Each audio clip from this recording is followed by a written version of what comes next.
The rushing waters of the Platte River swelled with the spring thaw of 1874, their roaring fury drowning out the desperate screams of the young woman clinging to the overturned wagon.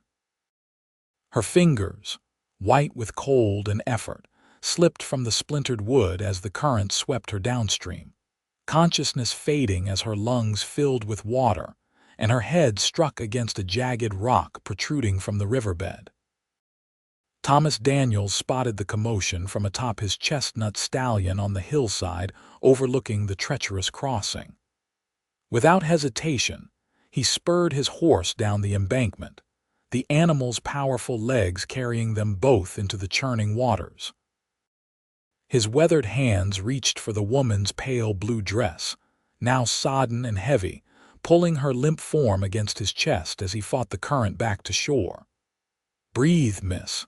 Come on now, breathe," Thomas urged, turning her onto her side as water spilled from her mouth. He had seen drownings before during his 10 years ranching outside of Riverton, Wyoming territory, but something about this woman's delicate features and the gold locket around her neck made him fight harder than he ever had to save a stranger. Her eyelids fluttered open, revealing eyes as blue as the Wyoming sky. Confusion clouded her gaze as she looked up at the rugged cowboy leaning over her. His dark hair was plastered to his forehead beneath his dripping hat, concern etched across his sun-weathered face. "Who?" she coughed, more river water expelling from her lungs. "Who are you?" "Name's Thomas Daniels. Most folks call me Tom. You're safe now, miss. That crossing's been claiming lives since before I settled here." The woman tried to sit up, wincing as pain shot through her head. Her fingers touched the gash at her temple, coming away bloody. I don't," her voice trembled as panic filled her eyes. "I don't know who I am." Thomas helped her sit, supporting her shoulders with a steady arm. "You were crossing with a wagon. Did you have family with you?" "Anyone else we need to look for?" She shook her head slowly, then stopped, grimacing at the pain the movement caused. I don't remember anything." Tears welled in her eyes, spilling down cheeks still pale from her near-death experience. Thomas scanned the river, spotting pieces of the wagon and sodden belongings washing downstream. "Let's get you to town. Doc Miller can take a look at that head wound, and maybe we can figure out who you are and where you were headed." He helped her onto his horse, climbing up behind her and wrapping a protective arm around her waist to keep her steady. As they rode toward Riverton, she leaned weakly against his chest, the rhythm of the horse's gait and the exhaustion of her ordeal lulling her into a dazed state. Riverton was a growing settlement, with a main street boasting a general store, saloon, bank, and doctor's office among other establishments necessary for frontier life. Thomas rode directly to Doc Miller's, drawing curious glances from townspeople as he carried the unconscious woman inside. "What happened here, Tom?" Dr. Miller asked, immediately clearing space on his examination table. "River crossing. Wagon overturned, found her being swept downstream," Thomas explained, laying her gently on the table. "She was conscious briefly but couldn't remember her name or what happened. Hit her head pretty bad." Doc Miller examined the wound with practiced hands. "Nasty blow. Memory loss isn't uncommon with injuries like this. Could be temporary, could be permanent. We'll need to keep her quiet and resting. Does she have anything that might identify her?"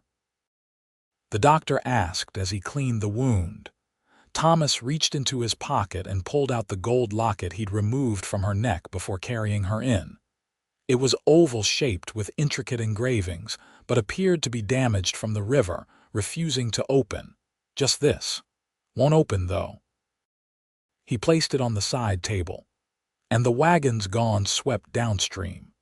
As Doc Miller stitched the wound, the woman's eyes fluttered open again. She stared at the unfamiliar ceiling, then at the faces of the two men watching her. "You're in Riverton, Wyoming territory," Thomas said gently, seeing the fear in her eyes. "I'm Thomas Daniels, the one who pulled you from the river. This here's Doc Miller." "Do you remember anything at all?" the doctor asked. "Your name, perhaps?" She closed her eyes, concentrating despite the pain. "No," she whispered. "It's all blank." Fresh tears spilled from her eyes. "Don't fret yourself," Doc Miller said kindly. "The memory might return with time. For now, you need rest and care." "Where will she stay?" Thomas asked. "The hotel." Doc Miller shook his head. "She needs watching over, at least for a few days.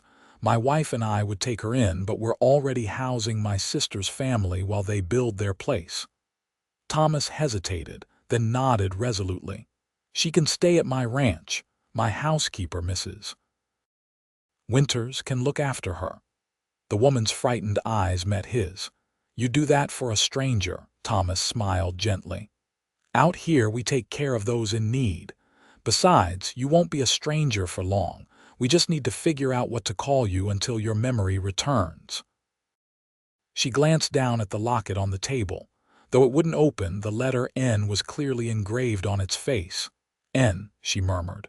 "Perhaps my name begins with N." "Nora," Thomas suggested. "You look like a Nora to me." A faint smile touched her lips. "Nora," she repeated, testing the name. "I suppose that will do until I remember my real one." "Nora it is then," Thomas confirmed. "Now rest. We'll head to my ranch when Doc says you're ready to travel." For 2 days, Nora stayed at Doc Miller's office, sleeping mostly, while Thomas made arrangements at his ranch. When Doc deemed her well enough to move, Thomas returned with a wagon equipped with blankets and pillows to make the journey as comfortable as possible. As they rode out of town, Nora sat beside Thomas on the wagon seat, taking in her surroundings with curious eyes. The rolling prairie stretched for miles, dotted with grazing cattle and the occasional stand of cottonwood trees. In the distance, the mountains rose blue and majestic against the sky. "It's beautiful," she said softly. "Does any of it look familiar to you?" Nora shook her head. "No, it's as if my life began when I woke up on that riverbank." "Well, we'll make some new memories while we wait for the old ones to come back," Thomas said with a reassuring smile. The Daniels Ranch came into view as they crested a hill, a sturdy log house with a broad porch, several outbuildings, a corral with horses, and a bunkhouse where Thomas's ranch hand stayed. Smoke curled from the chimney, promising warmth within. "It's not fancy," Thomas said, suddenly self-conscious, "but it's home." "It looks wonderful," Nora replied honestly. Mrs. Winters, a plump woman in her 50s with graying hair and kind eyes, met them at the door. "So this is our guest," she said, helping Nora down from the wagon. "You poor dear. Don't you worry about a thing. We'll have you feeling right at home in no time." She led Nora to a small but comfortable bedroom at the back of the house. This used to be Tom's sister's room before she married and moved to Denver. "There are some dresses in the wardrobe that might fit you. She left them behind, said they were too fancy for city life." Nora ran her fingers over a simple blue calico dress.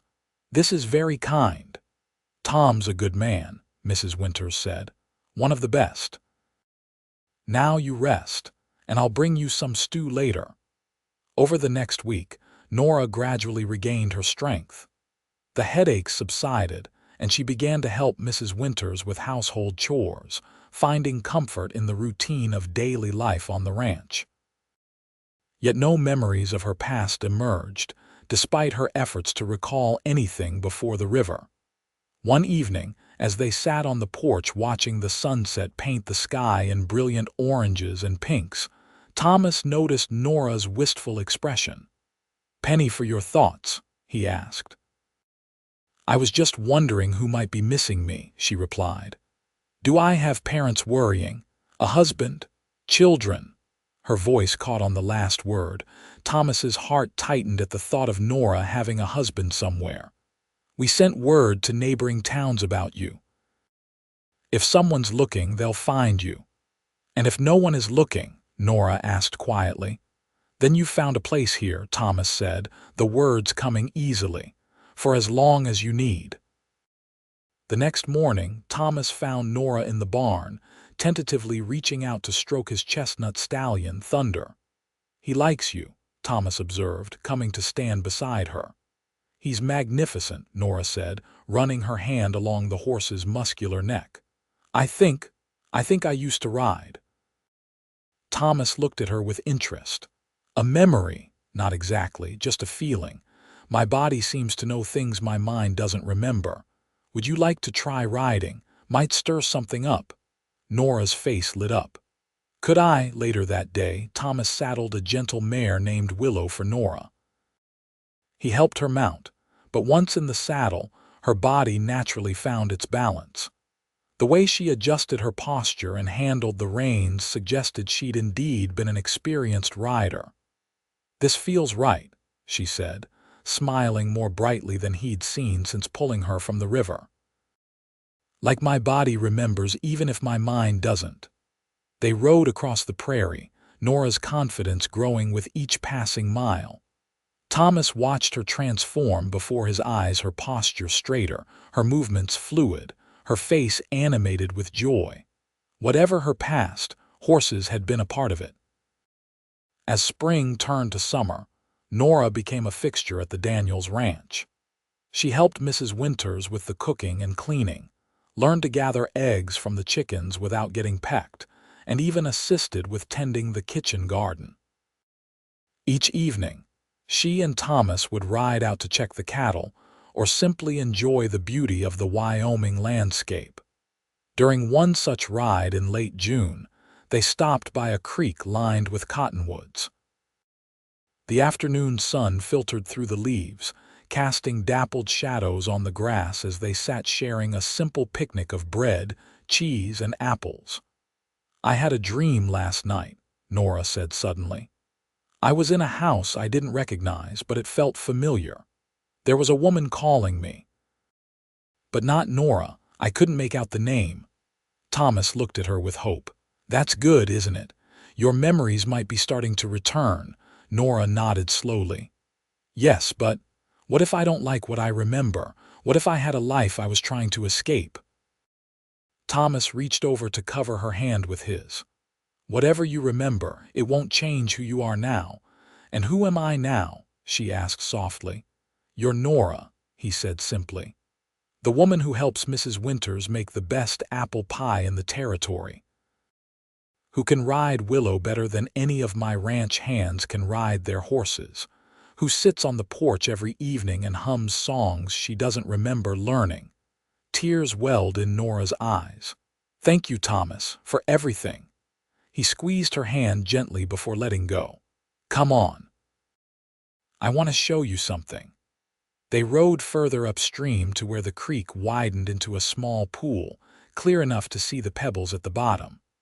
Wildflowers grew in abundance along its banks, purple lupine, bright yellow sunflowers, and delicate blue columbine. I found this place my first year here, Thomas explained. When the work gets too hard or the loneliness too much, I come here. Nora dismounted and knelt by the water's edge, trailing her fingers through the cool stream. It's perfect, she whispered. Thomas watched her, the sunlight catching in her hair, which had grown longer during her months at the ranch. She'd changed from the frightened, pale woman he'd pulled from the river. Now her skin was kissed by the sun, her movements confident, her laughter quick to come. He realized with sudden clarity that he was falling in love with her. The thought both thrilled and terrified him. What if her memory returned and she had a family waiting? Or what if she remembered a life so different from the one at the ranch that she couldn't bear to stay? Later that night, as a summer storm rolled across the prairie, lightning illuminated Nora's room in brief, brilliant flashes. Each thunderclap made her heart race, triggering a visceral fear she couldn't explain. She huddled beneath her quilt, trembling not from cold but from a terror rooted deep in her subconscious. A particularly loud crash sent her bolting from her bed and into the hallway, where she collided with Thomas, who had come to check on her. "Nora, what's wrong?" he asked, steadying her with his hands on her shoulders. "The storm," she gasped. "I don't know why, but it frightens me terribly," understanding dawned in his eyes. "The river. The storm might be triggering memories of the river." He led her to the kitchen, where embers still glowed in the stove. After adding more wood and stoking the fire, he put on a pot of water for tea. "My mother always said a cup of tea could soothe most troubles," he explained, pulling out 2 mugs. They sat at the kitchen table, the warm drinks cradled in their hands while the storm raged outside. Thomas told stories of his childhood in Pennsylvania, his journey west after the war, and his dreams for the ranch. Nora listened, grateful for the distraction, feeling the inexplicable fear gradually subside. "How did you end up in Wyoming?" she asked as the storm finally began to move off, the thunder now a distant rumble. Thomas's expression grew somber. "After the war, I fought for the Union. I couldn't go back to normal life in Pennsylvania. Saw too much. Lost too many friends." He paused, taking a sip of his cooling tea.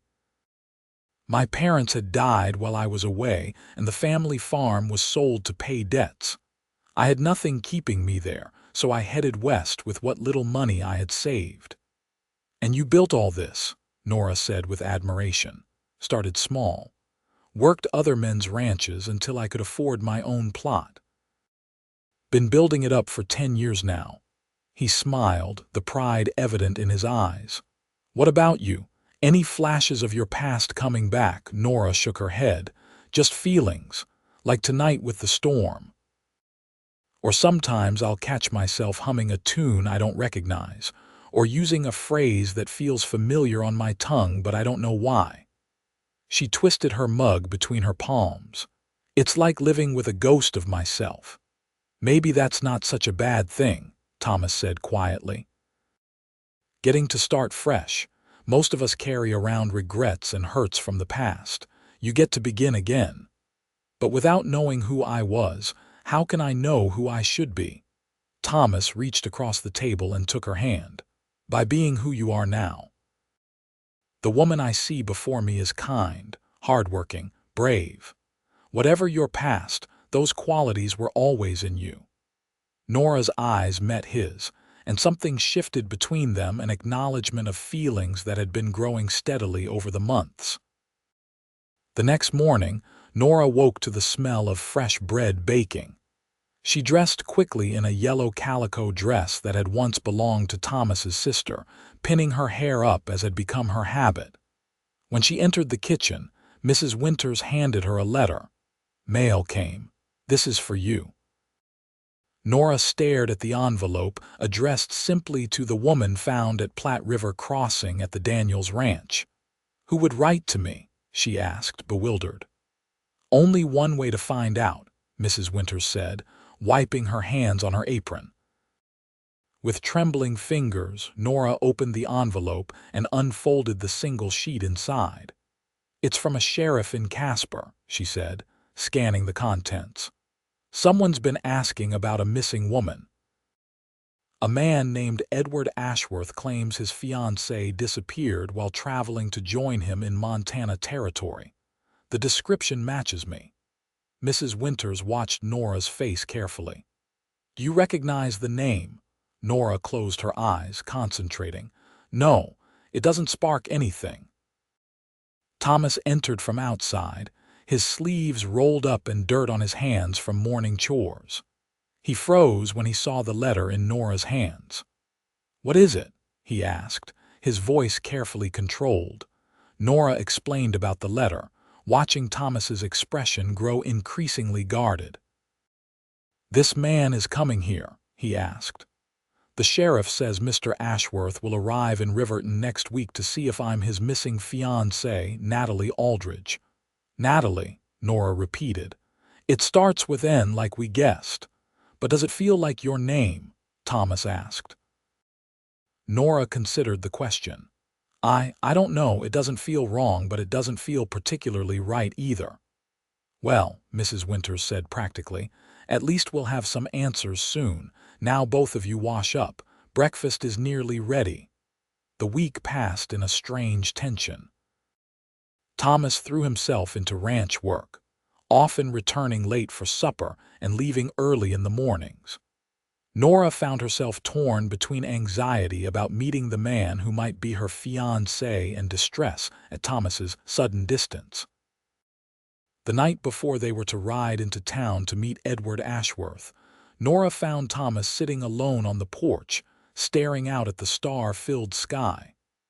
"May I join you?" she asked hesitantly. He nodded, making space for her on the bench. They sat in silence for several minutes before Thomas finally spoke. "What will you do? If this man is your fiancé?" Nora twisted her hands in her lap. "I don't know. How can I decide when I don't remember him or the life I had before?" "You might remember when you see him," Thomas said, his voice tight. "And if I don't," she turned to face him. "What if I never remember?" "Then you choose the life you want now," he answered simply. "And if I want this life?" Nora asked softly. "Here at the ranch." Thomas finally met her gaze, his eyes reflecting the starlight. "Then I would be the happiest man in Wyoming territory." The moment hung between them, filled with unspoken feelings and the uncertainty of the future. Thomas gently took her hand, his calloused fingers entwining with hers. "Whatever happens tomorrow, know that these months with you have been the best of my life," he said. Nora felt tears burning behind her eyes. "Mine too, or at least the only ones I can remember." The next morning they rode into Riverton together. Nora wore her best dress, a deep blue one that brought out the color of her eyes, and carried the gold locket still unopened in her pocket. Sheriff Larson met them outside his office. "Mr. Ashworth arrived on yesterday's stage," he explained. "He's waiting at the hotel. Seemed mighty eager to see if you're his Natalie." Nora felt Thomas tense beside her. "We appreciate you arranging this, Sheriff," he said formally. They walked to the hotel, Nora's heart pounding harder with each step. In the small parlor, a well-dressed man stood gazing out the window. He turned as they entered, his eyes immediately fixing on Nora. "Natalie," he exclaimed, rushing forward. "Thank God you're alive." Nora stood frozen as the stranger embraced her.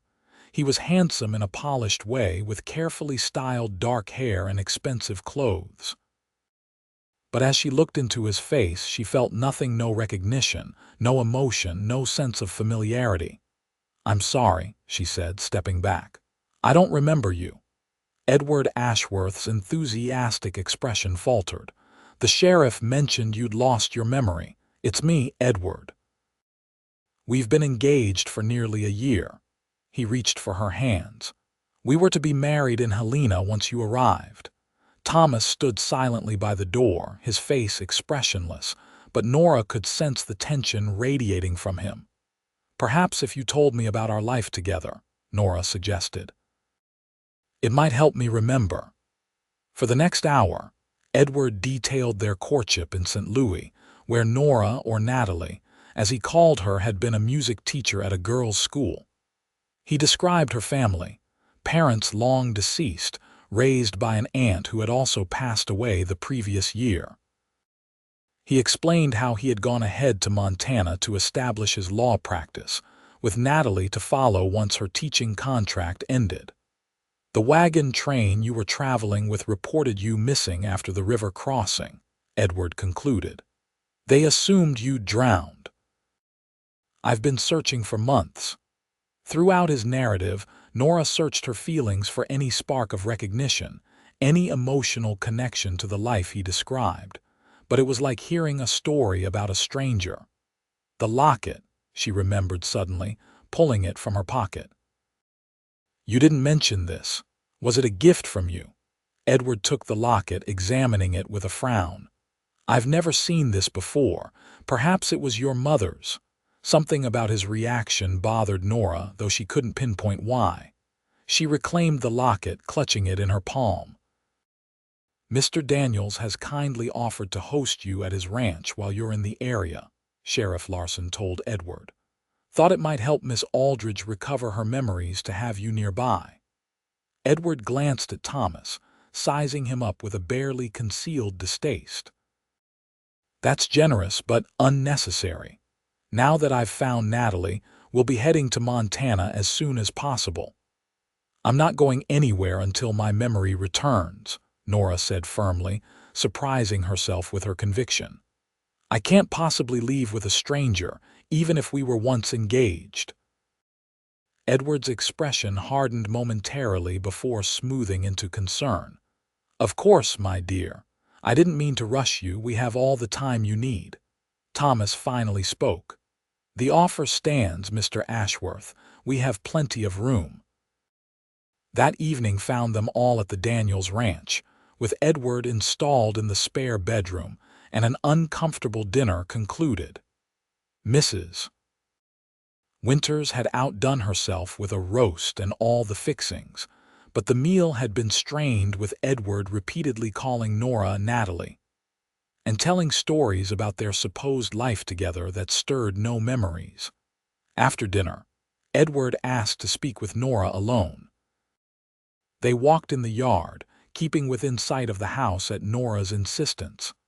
"I understand this is difficult for you," Edward said, his voice gentle. "But we had such plans, Natalie. A beautiful home in Helena, social connections, children in our future." "It all sounds lovely," Nora admitted. "But I feel no connection to that life or to you. I'm sorry if that hurts you." Edward's expression shifted subtly. "What exactly has your relationship been with Daniels these past months?" Nora stiffened at his tone. "Thomas saved my life. He and Mrs. Winters have cared for me, given me a home when I had nothing, not even a name." "And that's all," Edward pressed. "There's nothing inappropriate between you. That's none of your concern," Nora replied coldly. Edward grabbed her arm. "You're my fiancée. Everything about you is my concern." "Let go of me," Nora said, keeping her voice low but firm. For a moment, she thought he might refuse, but then he released her, smoothing his expression into a smile that didn't reach his eyes. "Forgive me. It's been a long journey, and finding you alive after believing you dead, it's overwhelming." Nora stepped back, rubbing her arm where his fingers had dug in. "I understand, but you must understand that to me, you are a stranger. Whatever we were to each other before, I don't remember it." That night, Nora couldn't sleep. She tossed and turned, Edward's claims and Thomas's silent distress weighing on her mind. Why didn't she feel anything for the man who said he was her fiancé? And why did her heart leap whenever Thomas entered a room? A sound outside her window startled her fully awake. Carefully, she peered through the curtain to see Edward walking stealthily across the yard toward the barn. Curiosity overcoming caution, Nora slipped on her robe and shoes and followed. In the barn, she found Edward rifling through the saddlebags on her horse, Willow. "What are you doing?" she demanded. Edward spun around, his face momentarily showing alarm before composing itself. "Natalie, I couldn't sleep and thought a walk might help. I was just admiring the horses." "You were searching my things," Nora accused. "Why?" Edward's friendly demeanor slipped. "I have a right to know what you've been doing these months, whether you've been faithful." "Faithful?" Nora repeated incredulously. "I didn't even know you existed until yesterday." "That cowboy has turned your head," Edward said bitterly. "I can see the way you look at him." "Thomas has been nothing but honorable," Nora defended. "Unlike you sneaking around at night." Edward stepped closer, his face hardening. "We're leaving tomorrow. I've arranged for a stagecoach to take us to Casper, then on to Helena." "I'm not going anywhere with you," Nora stated firmly. "You're my fiancée. I'm not Natalie." The words burst from her with surprising force. At least I don't feel like her, and I don't believe you're my fiancé." Edward's expression grew dangerous. "What are you saying? Something isn't right. You claim to have been engaged to me, yet you didn't recognize the locket I always wear. You say I was a music teacher, but though I enjoy music, I feel no particular skill at it. You describe a life that sounds completely foreign to me." "It's the memory loss." "No," Nora interrupted. "It's more than that. Since the moment we met, I've felt uneasy around you. If we were truly engaged, wouldn't there be some instinctive trust, some comfort in your presence? Instead, I feel only wariness." Edward's facade finally cracked. "You stupid woman. Do you have any idea what I've gone through to find you?" "Who are you really?" Nora demanded, backing toward the barn door. "It doesn't matter now. You're coming with me and we're finding that gold." "Gold?" Nora's hand went automatically to the locket around her neck. "What gold?" Edward lunged for her, but years of ranch work had made Nora stronger and quicker than she appeared. She dodged his grasp and ran from the barn, calling for Thomas. The commotion woke the entire household. Thomas emerged from the main house with his rifle, Mrs. Winters close behind him. Even the ranch hands came running from the bunkhouse. "Nora, what's happening?" Thomas called. "He's not who he says he is," Nora shouted, pointing at Edward, who had followed her from the barn. "He was searching my things, talking about gold." Edward pulled a revolver from his coat. "Nobody move. Natalie and I are leaving, and anyone who tries to stop us will get a bullet." Thomas raised his rifle. "Put the gun down, Ashworth." "It's not even my name," the man snarled. "And she's not Natalie Aldridge. Her name is Nina Alcott, and she stole something valuable from my employer in Denver." Nora gasped as a fragment of memory flashed through her mind, running through rain-slicked streets, clutching the locket, terrified. "You're lying," she said, though uncertainty colored her voice. "The locket, Nina. Give me the locket and I'll be on my way." Thomas kept his rifle trained on the imposter. "Nora doesn't owe you anything. Leave my property now, or I'll have the sheriff arrest you for trespassing and threatening us with that gun." The standoff might have ended there, but one of the younger ranch hands, spooked by the tension, accidentally knocked over a lantern. The oil spilled, flames erupting instantly in the dry hay near the barn door. In the momentary distraction, Edward lunged for Nora, grabbing her arm and pressing his revolver to her side. "The locket!" Now, Thomas didn't hesitate. He fired, the bullet striking the imposter's shoulder. The man screamed, dropping his weapon and releasing Nora. Two ranch hands quickly subdued him while Thomas rushed to Nora's side. "Are you hurt?" he asked urgently, checking her for injuries. "I'm fine," she assured him, though she was shaking. But the fire, everyone turned their attention to the growing blaze. The ranch hands formed a bucket line from the well, while Mrs. Winters ushered Nora and the wounded imposter away from the danger. By dawn, they had contained the fire to just the barn entrance, saving the structure and the animals inside. Sheriff Larson arrived later that morning to take the wounded man into custody. "His real name is George Wilson," the sheriff informed them after questioning him. "He's wanted in Colorado for confidence schemes and theft, been posing as an investment broker, lawyer, and apparently bereaved fiancé." "But what did he want with me?" Nora asked. "He kept demanding my locket, talking about gold." The sheriff handed her a set of small tools confiscated from Wilson. "Lockpicking tools. My guess is there's something valuable in that locket of yours." Thomas examined the locket more carefully. "It's damaged from the river, sealed shut. We never managed to open it." With delicate work and proper tools, they finally pried open the stubborn locket. Inside was not a photograph as expected, but a small folded paper. When carefully unfolded, it revealed a map with an X marked in a location that, according to Thomas, corresponded with a canyon about 20 miles from his ranch. "A treasure map," Mrs. Winters said incredulously. "Like in those dime novels." "More likely a mining claim," Thomas suggested.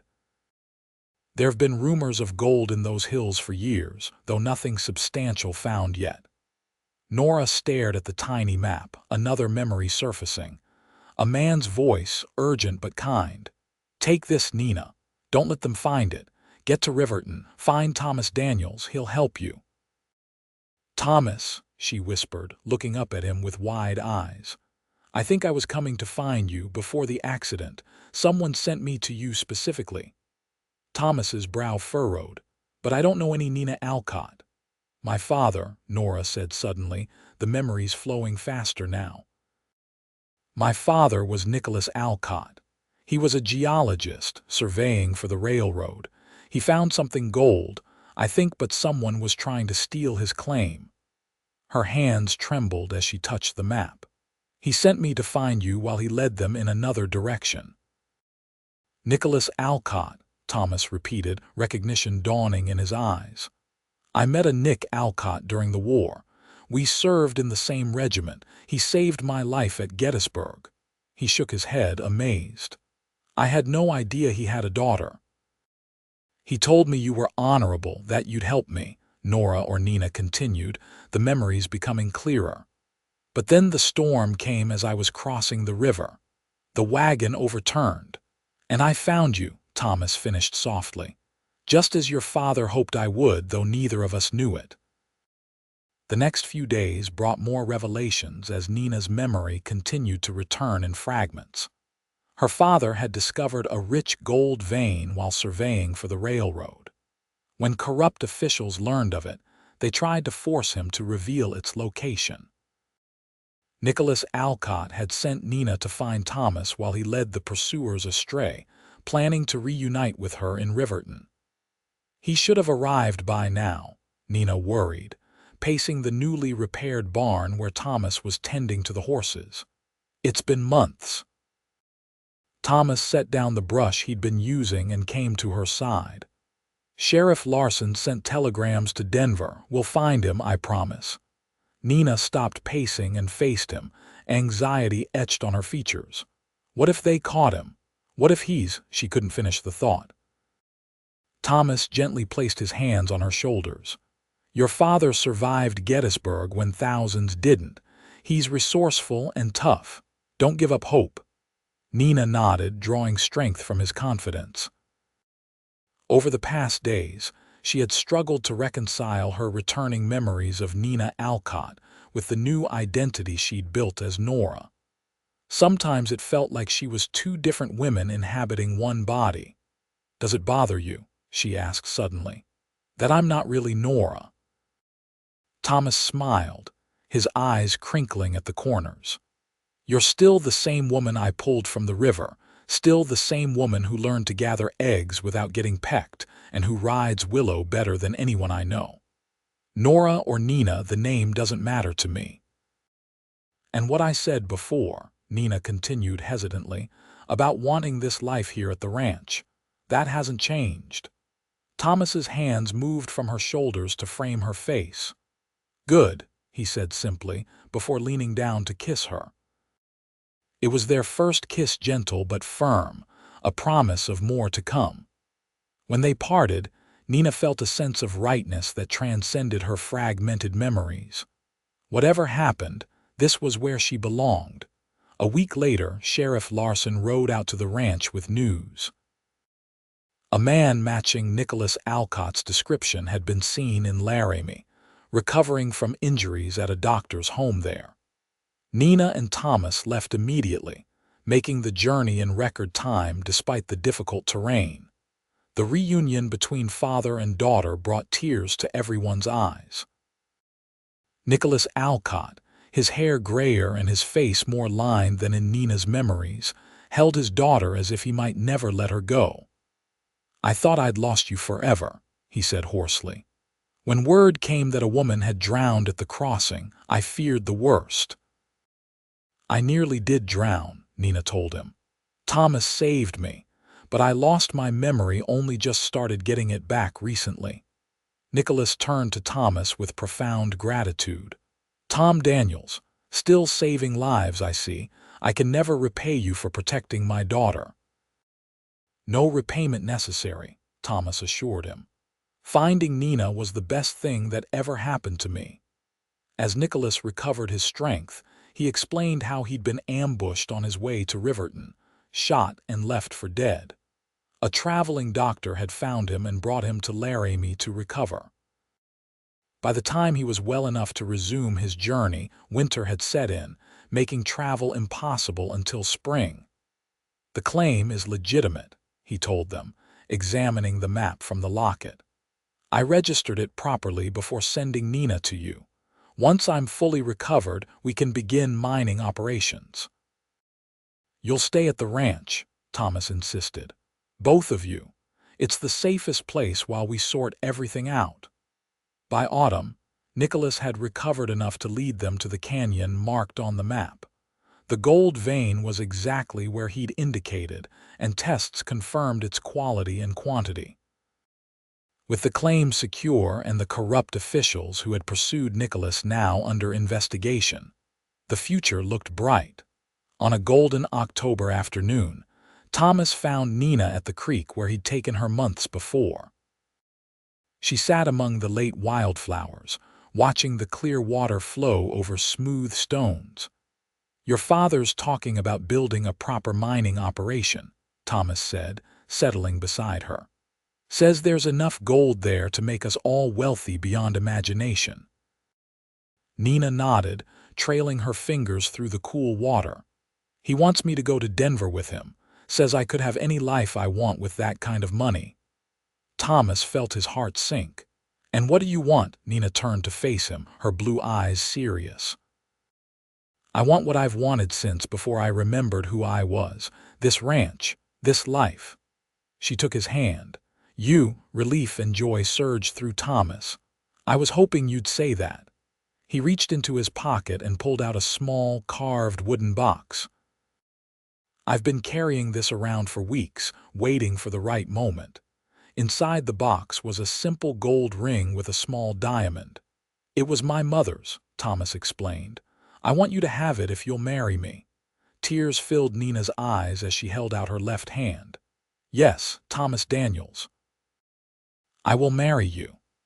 They were wed that November in the Riverton church, with Nicholas Alcott giving away the bride and Mrs. Winters weeping joyfully in the front pew. The gold mine brought wealth beyond what any of them had imagined. But Thomas and Nina chose to remain at the ranch, using their newfound fortune to improve the property and help the growing community around them. Nicholas divided his time between the mine and the ranch, eventually building a small house of his own on Thomas's land where he could be close to his daughter while maintaining his independence.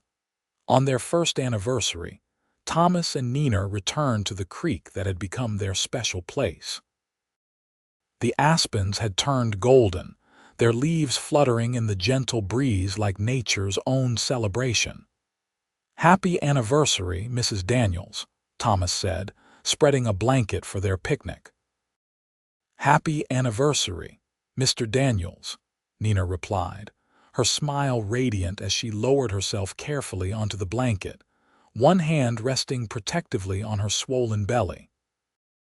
Their child, a boy they would name Nicholas Thomas Daniels, was born that winter, strong and healthy with his mother's blue eyes and his father's determined chin. As Nina held her newborn son, with Thomas sitting proudly beside her and Nicholas Alcott beaming at his grandson, she felt the final pieces of her fragmented self coming together. "I lost my past in that river," she told Thomas later as they watched their son sleep in his cradle, "but I found my future with you." Thomas took her hand, pressing a kiss to her palm. "And we have a lifetime of memories still to make." In the years that followed, the Daniels Ranch flourished. 2 more children joined their family, Emma Rose and William James, filling the ranch house with laughter and life. The gold mine continued to produce, providing security not just for their family, but for the entire community as Thomas and Nina invested in Riverton's growth and prosperity.